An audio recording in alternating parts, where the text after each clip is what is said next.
Hello दोस्तों, कैसे हो आप सभी। मैं हूं आपका दोस्त प्रदीप एंड स्वागत करता हूं जेआर ट्यूटोरियल के इस प्लेटफॉर्म पे। स्टार्ट करने से पहले दोस्तों मैं आपको बता देना चाहता हूं कि इस प्लेटफॉर्म पे 7th, 8th, 9th, 10th, 11th, 12th हर क्लास के सभी वीडियो लेक्चर्स कंटिन्यू आ रहे हैं। अगर अभी तक आपने हमारे चैनल को सब्सक्राइब नहीं किया तो गाइस सबसे पहले चैनल को सब्सक्राइब करें। मुझसे मिलकर अच्छा लगे तो वीडियो को लाइक कर सकते हो और एक प्यारा सा कमेंट भी कर सकते हो दोस्तों। इसी के साथ मैं आपको ये बताना चाहूंगा कि मेरा एक चैनल का नाम प्रदीप गिरी अपडेट, जिसपे एग्जाम से रिलेटेड एजुकेशनल अपडेट प्लस अगर कोई एग्जाम आपको क्रैक करना है तो उसका क्राइटेरिया क्या है, ये सभी चीजें गाइस उस प्रदीप गिरी अपडेट पे आता रहता है। और दूसरा एक एजुकेशनल चैनल का नाम है गिरी ट्यूटोरियल। तो प्रदीप गिरी अपडेट एंड गिरी ट्यूटोरियल पे अपना प्यार बरसा सकते हैं। अगर मेरा हार्डवर्क अच्छा लगे तो गाइस आप चैनल को उसको भी सब्सक्राइब कर सकते हैं। सो दोस्तों आज का जो टॉपिक है वो टॉपिक है गाइस हमारा, देखो हमने पहले एल्टीट्यूड देख लिया था, डेप्थ देख लिया था, आज हम देखने वाले लैटिट्यूड। ओके, लैटिट्यूड देखने वाले। आपको पता है ये इक्वेटर सबसे बड़ा लैटिट्यूड है, आप सभी को पता है इक्वेटर ये सबसे बड़ा लैटिट्यूड है। इक्वेटर जो अर्थ के जो सेंटर में सबसे बड़ी लाइन जाती है इसको हम इक्वेटर बोलते हैं, और ये जो इक्वेटर होता है यही सबसे बड़ा है क्या, लैटिट्यूड है। सो गाइस अब क्वेश्चन क्या है, अब कोई इसमें ये दिया हुआ है कि जैसे इक्वेटर से अगर हम ऊपर जाते हैं तो एक्सेलरेशन ड्यू टू ग्रेविटी जो जी है वो क्या चेंज होती है, या तो इक्वेटर के ऊपर जाते हैं या इक्वेटर के नीचे जाते हैं, तो क्या जी चेंज होता है। देखो गाइस पूरे अर्थ के लिए कॉमनली तो हम लोग ले लेते हैं कि acceleration due to gravity commonly क्या ले लो 9.8, बट रियलिटी इसके पीछे क्या है कि इक्वेटर के ऊपर और नीचे कुछ चीजें चेंज होती है कि नहीं चेंज होती है, तो ये चीजें हम प्रूव करने वाले। पर चलो मैं पहले ही बता देता हूं, अगर आपके पास आपको ये फॉर्मूला याद होगा G = gm/r²। ओके, अगर आप दोनों चीजों में देखोगे, दोनों में जो रिलेशन है वो इनवर्स रिलेशन है, मतलब G अगर बढ़ेगा तो R क्या होगा, कम होगा। मतलब डिस्टेंस जब डिक्रीज होगा तो एक्सेलरेशन ड्यू टू ग्रेविटी क्या होगा, बढ़ेगा। अब इक्वेटर पे देखो गाइस, इक्वेटर पे सेंटर से डिस्टेंस बहुत ज्यादा है, डिस्टेंस क्या है, बहुत ज्यादा है, और डिस्टेंस बहुत ज्यादा है। अब देखो इक्वेटर पे डिस्टेंस बहुत ज्यादा है तो इक्वेटर पे एक्सेलरेशन ड्यू टू ग्रेविटी क्या होगा, सबसे कम होगा।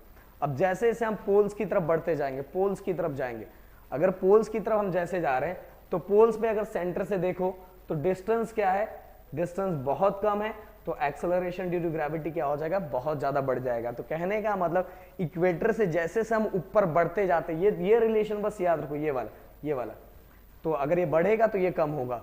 तो जैसे से हम ऊपर बढ़ते जाते हैं तो डिस्टेंस कम होता है, डिस्टेंस कम होता है तो एक्सेलरेशन ड्यू टू ग्रेविटी क्या होती है, इंक्रीज हो जाती है। तो दोनों साइड पोल्स पे एज कंपेयर टू इक्वेटर पे, इक्वेटर से अगर कंपेयर करें तो दोनों साइड पोल्स पे acceleration due to gravity compare to poles ज्यादा होता है। ओके, तो जैसे जैसे हम ऊपर बढ़ते जाते हैं वैसे वैसे एक्सेलरेशन ड्यू टू ग्रेविटी क्या होती है, इंक्रीज होती है गाइस, क्या होती है, इंक्रीज होती है। तो ये मैंने क्लियर कट आपको समझा दिया, आपको समझ में भी आ गया होगा।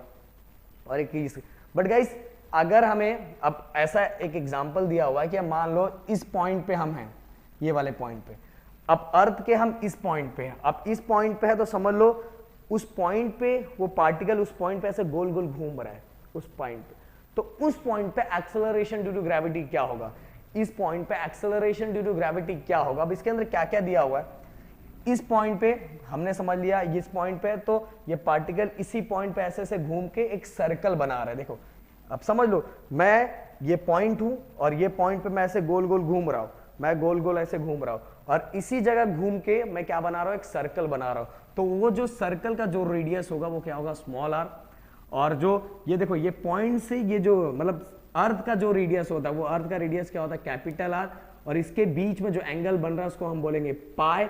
अब आपके दिमाग में ये भी क्वेश्चन आ रहा होगा कि सर यहां जो ये पाई है, ये जो पाई है यहां भी पाई है, ऐसा क्यों, because of alternate angle. Alternate angle, अगर ये पाई है, देखो ये जेड, अगर जेड बन रहा है देखो ऐसा ऐसा, अगर ये जो एंगल होगा वही एंगल ये भी होता होगा, अल्टरनेट एंगल आपको पता है। अगर ये पाई है तो ये भी क्या होगा, पाई होगा। और ये वाला जो यहाँ सर्कल बन रहा है, यहाँ ये देखो ये पी पॉइंट है, यहाँ समझ लो ये अपनी जगह पे ऐसे उसी जगह पे ऐसे गोल गोल गोल गोल घूम रहा है, अपने जगह पे घूमेगा ना गोल गोल, तो उसके कारण एक रेडियस, उसके कारण एक सर्कल बन रहा है, और सर्कल का रेडियस क्या है, स्मॉल r। और फिर हमने ये जो अर्थ का रेडियस लिया है वो क्या है, कैपिटल R। तो सब चीजें गाइस मैंने इसके अंदर बता दी आपको क्लियर कट। अब ध्यान से समझना, डेरिवेशन बहुत ज्यादा सिंपल है, इतना कुछ भी हार्ड नहीं है। पहले एक line, the earth is rotating about its polar axis from west to east. कहां से कहां कैसे कैसे गोल गोल घूमता है, वेस्ट ईस्ट, ये चीजें तो आपको पता ही होगा। क्वेश्चन क्या है, the variation of acceleration due to gravity due to rotational motion of the earth, due to rotational motion of the earth. Okay, so guys बहुत सिंपल सा चीज है कि जो अपना जो अर्थ गोल गोल घूमता है उसके कारण acceleration due to gravity rotational motion के कारण वेरी होता है क्या, ये हमें प्रूफ करके देना, हमें बताना है इनको। और साथ ही इसको लैटिट्यूड भी बोलते हैं गाइस, जैसे जैसे हम ऊपर बढ़ते जाते हैं तो लैटिट्यूड का acceleration due to gravity change होता है कि नहीं होता। चलो चलो चलो स्टार्ट करते हैं। अब गाइस आपको सभी को पता है कि सर्कुलर मोशन परफॉर्म करवाने के लिए कौन सा एक्सेलरेशन चाहिए, नेसेसरी सेंट्रीपिटल एक्सेलरेशन। क्या चाहिए, सेंट्रीपिटल एक्सेलरेशन। तो सेंट्रीपिटल एक्सेलरेशन को ही रेडियल एक्सेलरेशन भी बोलते हैं, दिमाग में रख लो। सेंट्रीपिटल एक्सेलरेशन को हम क्या बोलते हैं, रेडियल एक्सेलरेशन। तो radial acceleration equal to r omega square ये होता है। अगर ये आपको याद है तो ठीक है, नहीं तो 12th में आने वाला सर्कुलर मोशन में ये था, सर्कुलर मोशन में ये था। तो आर ओमेगा स्क्वायर ये हमारा किसका, रेडियल एक्सेलरेशन का जो फाइनल एक्सप्रेशन है वो होता है आर ओमेगा स्क्वायर। अब गाइस इसमें से सबसे पहले हम आर फाइंड करेंगे। आर कैसे फाइंड करेंगे, देखो मैं लिखता हूं कॉस पाई, देखो यार यहां ध्यान दो, ई ओ पी अगर पाई होता है तो ओ डैश, चलो यहां लिखता हूं मैं, चलो यहां लिखता हूं एंगल ई ओ पी अगर पाई होता है, सो बताओ और कौन सा पाई होगा, O P O dash, O P O dash, angle O P O dash भी क्या होगा, पाई। क्यों पाई होगा मुझे कमेंट में लिख के बताना, पर बता देता हूं, because of alternate angle. Alternate angle में से जेड बनता है ना, ये पाई है तो ये भी क्या होगा, पाई होगा। ओके, समझ में आ गया। तो इसी के थ्रू अब हम निकालेंगे, ये आर की वैल्यू निकालेंगे, कॉस पाई, देखो ये वाला कॉस पाई, ये पाई है इसलिए ये पाई हमने लिखा हुआ है, कॉस पाई। कॉस क्या होता है, ओह आह ओए, ये ट्रिक है, याद करने का ट्रिक होगा। अगर मुझे कभी लगा कि आपको बताना चाहिए, वैसे राहुल सर ने आपको बताया, अगर मुझे लगेगा तो मैं तो कभी बता दूंगा, ये मेरा तरीका था, मैं इस तरह से याद करता था, ओह आह ओए, ओह आह ह, तो ये कॉस हो गया आह। देखो मुंह का जो ऐड आता है ना, उसी तरह मैं याद रखता था 9th स्टैंडर्ड में, आह मतलब एडजस्टन, मतलब ये देखो ये कॉस, ये देखो ये वाला पाई, हमें आर फाइंड करना है ना, हमें कैपिटल आर नहीं फाइंड करना, हमें आर फाइंड करना, तो हमें उसी तरह से करना पड़ेगा। इस पाई का ये क्या एडजस्टन हो गया, एडजस्टन अपॉन हाइपोटेनस। तो एडजस्टन क्या है, स्मॉल आर, क्योंकि ये देखो इसका रेडियस क्या लेते हैं हम लोग, रेडियस लेते हैं आर। सर्कल बन रहा है ना, जो सर्कल जहां मैं खड़ा था वहां जो सर्कल बन रहा है उसके रेडियस को मैंने क्या लिया था, स्मॉल आर।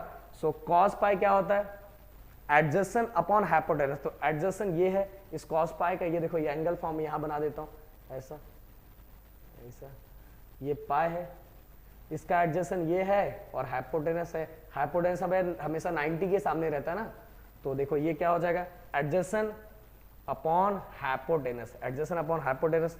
अब देखो इसके थ्रू हमें स्मॉल आर मिल जाएगा, इसको दे दो इक्वेशन नंबर 1, इसको इसके साथ मल्टीप्लाई करूंगा, हमें चाहिए था ना स्मॉल आर, तो आर कॉस पाई, ये हो गया हमारा small r.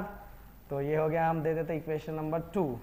So put second in first, put second in first, second को फर्स्ट में पुट करो, ए ऑफ आर इक्वल आर की वैल्यू कितनी है, आर कॉस पाई, आर की वैल्यू कितनी है, आर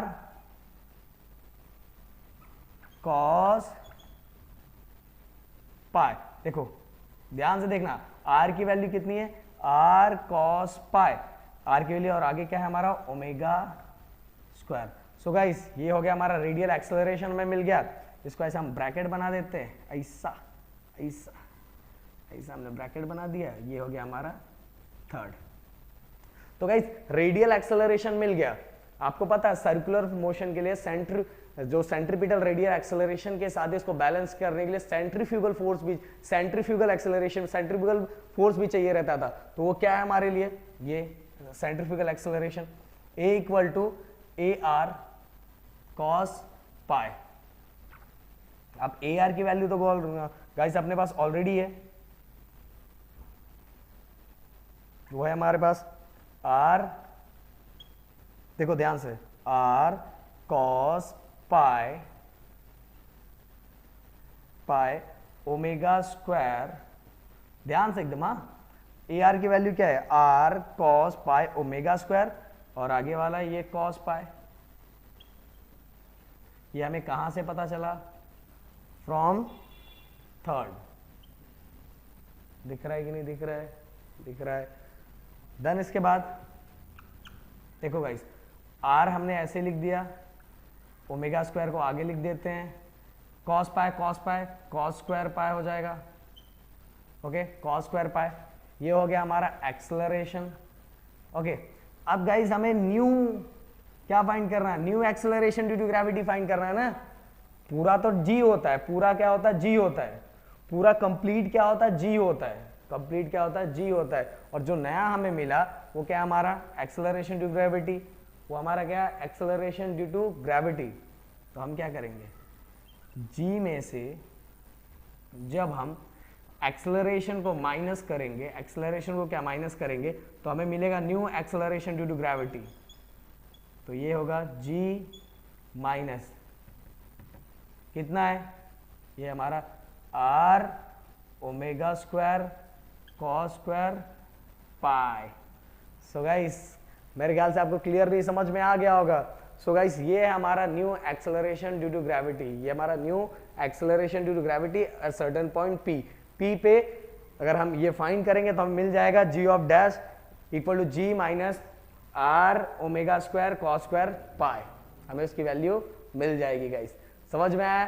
तो हम क्या करेंगे, हम अगर माइनस जी इसके साथ इसमें से इसको माइनस करेंगे तो हमें मिल जाएगा g of dash. So guys अगर आपको वीडियो पसंद आए, पूरा क्लियरली मैंने बता दिया, अगर वीडियो पसंद आए तो प्लीज वीडियो को लाइक कर सकते हो, चैनल को सब्सक्राइब कर सकते हो। मुझे भी यही बताना था ना, सर्टेन पॉइंट पी पे क्या एक्सेलरेशन ड्यू टू ग्रेविटी। तो अगर वीडियो पसंद आए वीडियो को लाइक कर सकते हो, चैनल को सब्सक्राइब कर सकते हो, दोस्तों के साथ जरूर शेयर करो गाइस। सबसे बड़ी बात, अपना ध्यान रखो। जय हिंद दोस्तों।